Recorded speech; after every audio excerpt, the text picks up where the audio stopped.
ஆன்மீக எழுத்தாளரும் ஆன்மீக சொற்பொழிவாளருமான பி. சுவாமிநாதன் எழுதியுள்ள ஆன்மீக நூல்கள் அனைத்துமே தாமரை பிரதர்ஸ் மீடியாவில் கிடைக்கும்.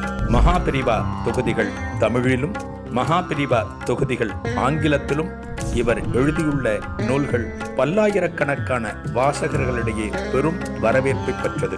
இவற்றை தவிர திருவடி சரணம் உட்பட ஏராளமான ஆன்மீக நூல்கள் தாமரை பிரதர்ஸ் மீடியாவில் கிடைக்கும். ஸ்ரீ குருபியோ நமக. ஓம் காஞ்சிவாசாய வித்மகே சாந்த ரூபாய திமகி தன்ன சந்திரசேகரேந்திர பிரச்சோதியாத். எல்லாருக்கும் நமஸ்காரம். மகாபரிவா மகிமை அனுபவத்தில் இன்னைக்கு நம்ம ஒரு புது அனுபவத்தை பார்க்குறோம். பெரியவா ஒரு தடவை யாத்திரை போயிட்டு இருக்க. எந்த பக்கம்? வடார்காடு மாவட்டம், பழைய வடார்காடு மாவட்டம். பழைய வடார்காடு மாவட்டம் அப்படிங்கிறது வேலூர் பகுதி. தென்னார்காடு அப்படிங்கிறது கடலூர், சிதம்பரம் இதெல்லாம் சேர்ந்த பகுதி. வடார்காடுல ஒரு குக்கிராமம், ஒரு சாதாரணமான கிராமத்துல பெரியவா கேம்ப் இருக்கு. அங்க தங்கியிருக்கு. பெரியவாளுக்கு கிராமங்கள்லாம் ரொம்ப பிடிக்கும். ஒரு கிராமத்துல தங்கிறது, கிராமத்துல சந்திரமௌலீஸ்வரர் பூஜை பண்றது, இந்த கிராமத்துல இருக்கிற ஒரு நதியில ஒரு குளத்துல போய் ஸ்நானம் பண்றது, தினமும் அனுஷ்டானம் பண்றதுலாம் பெரியவாளுக்கு ரொம்ப பிடிக்கும். கிராமத்துல இருக்க இந்த கிராமத்துல பெரியவா இருக்கிறப்ப ஒரு நாள் பகல் வேலையில ஒரு சன்னியாசி பெரியவாட்டவர், ஒரு சன்னியாசி. அந்த சன்னியாசிக்கு எது சொந்த ஊர்னா மகாராஷ்டிர மாநிலம். அதான் அவருடைய சொந்த ஊர். அவருக்கு மராட்டி தெரியும், ஹிந்தி தெரியும், வேற எந்த மொழியும் தெரியாது. ரொம்ப கஷ்டப்பட்டு மகாபரிவா எந்த இடத்துல இருக்கான்னு விசாரிச்சுட்டு இந்த ஊருக்கு வந்திருக்காரு. இந்த ஊருக்கு வந்துட்டு பெரியவாள்கிட்ட உள்ள போற. பெரியவாளுக்கு நமஸ்காரம் பண்ற. நமஸ்காரம் பண்ண பெரியவாளுக்கு ஆசீர்வாதம் பண்ற. யார் நீங்க, என்ன? பெரியவா விசாரிக்கிற. அப்ப இந்த சன்னியாசி பெரியவாள்கிட்ட சொல்ற, நான் மகாராஷ்டிரத்துல இருக்கிற ஒரு சன்னியாசி. எனக்கு தண்டம் எல்லாமே உண்டு. நான் முறைப்படி எல்லாமே வாங்கியிருக்கேன், தீட்சை எல்லாமே வாங்கியிருக்கேன். நான் தமிழகத்தில் இருக்கிற சில கோவில்கள்லாம் தரிசனம் பண்ணணுங்கிறதுக்காக நான் அங்கிருந்து புறப்பட்டு வந்தேன். எனக்கு ஹிந்தி, மராட்டி மட்டும்தான் தெரியும். ராமேஸ்வரத்துக்கு போனேன். ராமநாத சுவாமியை தரிசனம் பண்ணினேன். தரிசனம் பண்ணிட்டு நான் ட்ரெயின்ல அடுத்து ஒரு இடத்துக்கு பயணப்படுகிற போது அந்த ரயில்ல எனது தண்டத்தை நான் தொலைச்சிட்டேன். தண்டம் தண்டம் தெரியுமில்லே, அந்த படத்துல வருமா, பெரிய சைட்ல இருக்கு வருமா, அதான் தண்டம். இந்த தண்டம் அப்படிங்கிறது சன்னியாசிகள் எப்பவுமே கூடவே வச்சுட்டு இருக்கணும்.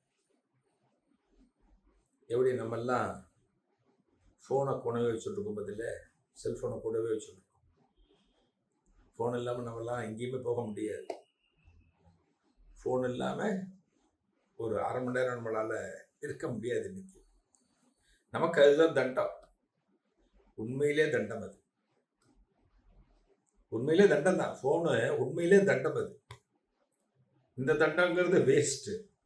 இந்த பெரியவா வச்சுருக்கிற தண்டம்ங்கிறது ஒஸ்தியானது.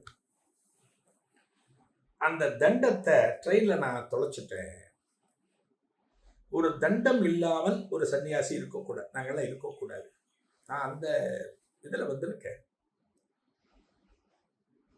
உங்ககிட்ட ஒரு தண்டம் வாங்கிக்கலாம் அப்படின்னு உங்களை விசாரிச்சு நான் உங்ககிட்ட வந்திருக்கேன் அப்படிங்கிற.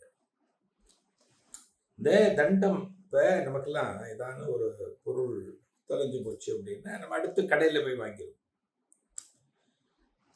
உதாரணத்துக்கு செருப்பு எங்கேயோ போகிறோம், ஒரு மண்டபத்துக்கோ எங்கேயோ ஒரு பொது இடத்துல போய் செருப்பை போட்டு போடுறோம், உள்ளே போகிறோம், வரோம், செருப்பை காணும், பார்த்தா செருப்பை காணும். நம்ம என்ன பண்ணுறோம், அடுத்து ஒரு புது செருப்பு வாங்கிடுறோம். ஏதோ ஒரு பொருள், வாட்ச் மிஸ் ஆகிடுத்து, என்ன பண்ணுறோம், அடுத்து ஒரு வாட்சை வாங்கிடுறோம். அதுபோல் தண்டத்தை தொலைச்சாச்சு அப்படின்னா தண்டத்தை போய் ஒரு இடத்துல வாங்க முடியாது. இல்லை ஒரு மரத்தோட ஒரு கிளை, எந்த மரத்திலிருந்து தண்டம் தயாராக வேண்டுமோ அந்த மரத்தினுடைய கிளையை வெட்டி நாமளே தண்டமாலாம் அதை பயன்படுத்தக்கூடாது. ஒரு சன்னியாசி தான் முறைப்படி அந்த தண்டத்தை கொடுக்கணும். அப்படிதான் எடுத்துக்கணும். ஏதோ தண்டங்கிறது ஏதோ துணி காய வைக்கிற ஒரு குச்சி மாதிரி இருக்கேன்னு நினைக்காதீங்க. சன்னியாசிகள் கைக்கு போயாச்சு அப்படின்னாலே அதனுடைய பவர் வேற, அதனுடைய பவரே வேற. மகாபிரிவா ஸ்நானம் பண்றப்ப சில ஆறுகள்ல ஸ்நானம் பண்றப்ப தண்டத்தை மகாபிரிவா அந்த தண்ணியில வைப்பாராம். வேகமா ஓடுற தண்ணி, ஆனா அந்த தண்டம் எதிர்த்துண்டு நிற்குமா. தண்டத்தை வச்சு என்ன ஆகும், குச்சி தானே அப்படியே அடிச்சுட்டு போகும் இல்லையா, போகாது.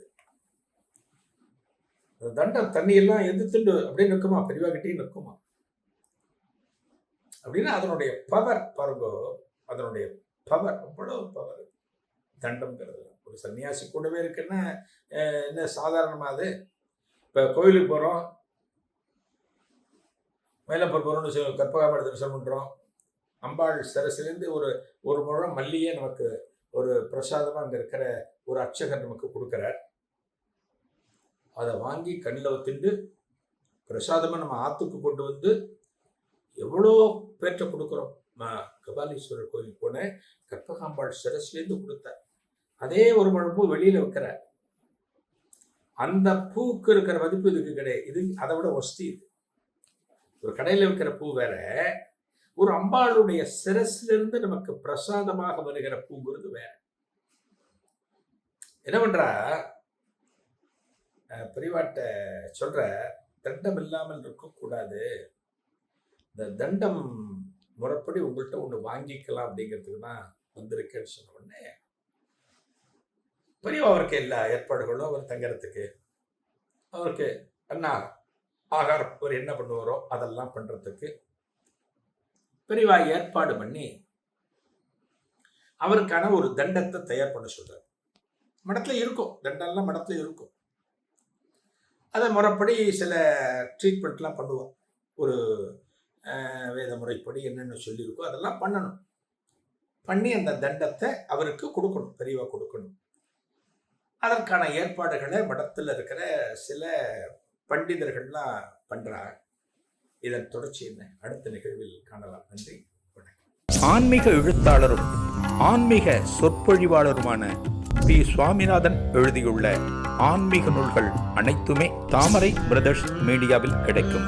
மகாபிரிவா தொகுதிகள் தமிழிலும், மகாபிரிவா தொகுதிகள் ஆங்கிலத்திலும் இவர் எழுதியுள்ள நூல்கள் பல்லாயிரக்கணக்கான வாசகர்களிடையே பெரும் வரவேற்பை பெற்றது. இவற்றை தவிர திருவடி சரணம் உட்பட ஏராளமான ஆன்மீக நூல்கள் தாமரை பிரதர்ஸ் மீடியாவில் கிடைக்கும்.